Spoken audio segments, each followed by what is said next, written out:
Ano po ang hanapan dito mga karis, mga kaibdi, brother and sister. Andito po lang ako sa loob sa punang bahay dito sa Santa Mesa. Po mga medyo makulimlim pa rin po. Medyo maambon, malakas pa rin hangin.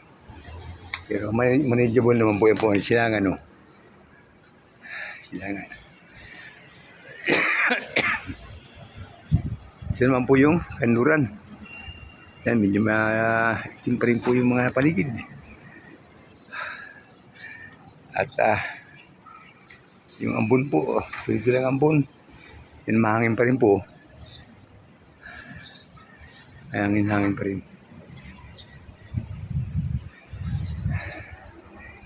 Yung aking mga halaman, nadali po ng over po siya, no? Dibaan na rin po dito sa aking mga halaman. Yan po. Kailangan mawalis mamaya.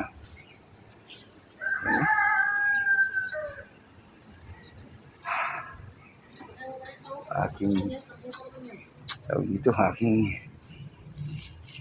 tumbahan na ang aking mga pandan. Yung talong ko nangalagas na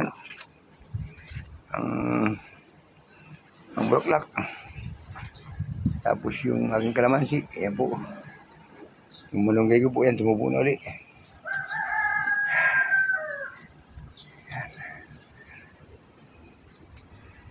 Medyo ang oras po rito ay 6:30 po ng umaga.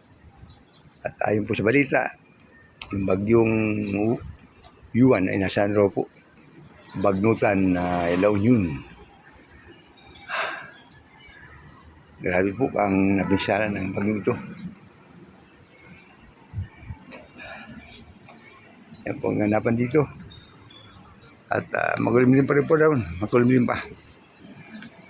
Ambon na lang po dito, kaya medyo may mga bukso pa rin po ng hangin na medyo malakas. Yan.